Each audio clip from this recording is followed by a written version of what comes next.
2026 সালের প্যারিসের সেরা বরফ পড়েছে।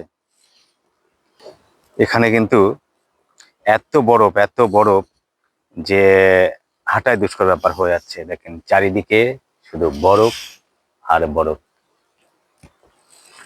প্রচুর পরিমাণে বরফ পড়েছে, প্রচুর পরিমাণে।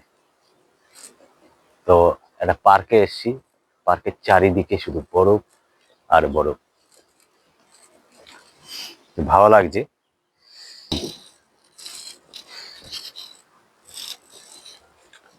প্রচুর পরিমাণে বরফ পড়েছে।